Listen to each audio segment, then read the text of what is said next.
दोस्तों, एक महिला थी जो अपने परिवार के लिए खाना पकाती थी। वह जो खाना पकाती थी उसकी सबसे पहली रोटी एक बनाकर खिड़की के पास रख देती थी। ये उसका रोज का कार्य था। एक रोटी सबसे पहली वो खिड़की पर रख देती थी। वहाँ से एक साधु गुजरता था, वो उस रोटी को उठा लेता था और ये कहता था कि आप जैसा करेंगे वैसा भरेंगे, अच्छे कर्मों का फल आपको जरूर मिलेगा। वह साधु ये बात कहता हुआ वहाँ से गुजर जाता था।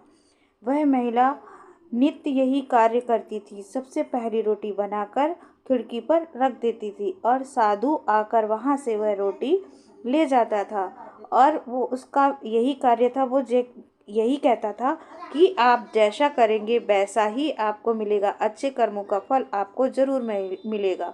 महिला की कुछ समझ में नहीं आता था कि वह साधु क्या कहता था, फिर भी महिला अपना कार्य करती रहती थी। एक दिन महिला ने सोचा कि मैं रोज रोटी बनाकर रखती हूँ और ये साधु पता नहीं क्या कह के चला जाता है, क्योंकि साधु की बातों का अर्थ महिला समझ नहीं पाती थी कि उसका अर्थ क्या है। इसीलिए वह इस अर्थ को ना समझने की वजह से ये समझी कि मैं तो इसे रोज एक रोटी खाने को देती हूँ, पर ये पता नहीं दुआ देने के बजाय क्या कह के चला जाता है। एक दिन महिला ने सोचा क्यों ना मैं इस रोटी में जहर मिला देती हूँ और उसने ऐसा ही किया। अगले दिन जब उसने सुबह रोटी बनाई तो उस रोटी में उसने जहर मिला दिया और वह रोटी खिड़की के पास रख दी। जब वह महिला वह रोटी खिड़की के पास रखने गई और रख के सोचने लगी कि ये सही नहीं है, उसको ये अच्छा नहीं लगा और उसने तुरंत ही वह रोटी उठा ली। वहाँ से तुरंत वह रोटी उठाकर उसने और चूल्हे में जलाकर राख कर दी। उस रोटी को जलाकर राख कर दिया दोस्तों, क्योंकि वो जहर की रोटी थी। और उसने अच्छी रोटी बनाकर वहाँ पर दोबारा से उसी खिड़की पर रख दी। फिर वही साधु आया और उस रोटी को उठाकर लेकर चला गया।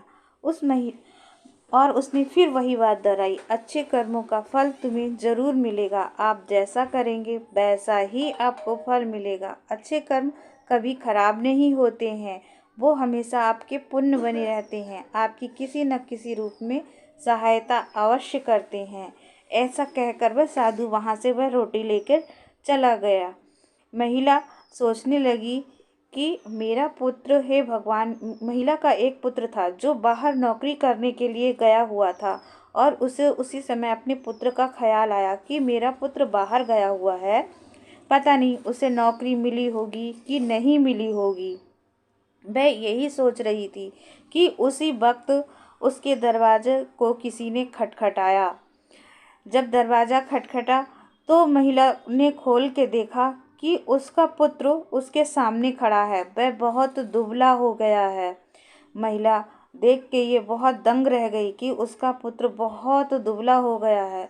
फिर उसने अपने पुत्र से पूछा, बेटा तुम कैसे हो? उस पुत्र ने कहा, माँ अभी कुछ दूर यहाँ घर से कुछ दूर पहले मैं इतना भूख से व्याकुल हो गया था कि मेरे प्राण निकलने वाले थे। मैं भूख को बर्दाश्त नहीं कर पा रहा था और मैं वहीं मुरझाकर गिर गया था और भूख के मारे मेरी जान निकलने वाली थी। तभी मैंने क्या देखा कि उधर से एक साधु आ रहे हैं और उन साधु को देखकर वो साधु मुझे देखकर रुक गए और उन्होंने मुझसे पूछा। तब उन्होंने मुझे एक रोटी निकाल कर दी और वो रोटी मैंने खा ली। महिला को पहले तो समझ में नहीं आया। फिर उस लड़के ने कहा कि माँ वे बहुत अजीब साधु थे, बहुत अच्छे लग रहे थे। तो महिला ने कहा हो सकता है। फिर उस लड़के ने कहा, माँ वह साधु कह रहे थे कि आपके अच्छे कर्मों का फल जरूर मिलेगा, आप अच्छा करेंगे तो अच्छा ही मिलेगा। ये बात सुनकर महिला दंग रह गई और उसने सोचा, हे प्रभु आपने मुझे पाप करने से बचा लिया, वरना आज वह रोटी मेरा बेटा खा लेता। ये सब सुनकर उस महिला का मुख पीला पड़ गया और वो हैरान हो गई, एकदम चौंक गई और दीवार से अपना सिर मारने लगी, पीटने लगी और अपनी गलती का पछतावा करने लगी कि हे प्रभु, मुझसे कितनी बड़ी गलती होने जा रही थी कि मैं उस रोटी में जहर मिलाने वाली थी। वह रोटी मेरा बेटा खा लेता तो वह मर जाता। आपने मुझे बचा लिया।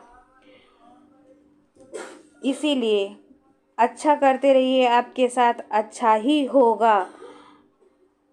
थोड़े समय के लिए हो सकता है कष्ट आए, पर अच्छी बात, कर्मों का फल अवश्य मिलता है। उस साधु के कहने का यही मतलब था। हेलो फ्रेंड्स, अगर आपको मेरी ये कहानी अच्छी लगती है तो चैनल को लाइक और सब्सक्राइब करें और कमेंट करें। अब मिलेंगे हम आपको अगले वीडियो में। राधे राधे।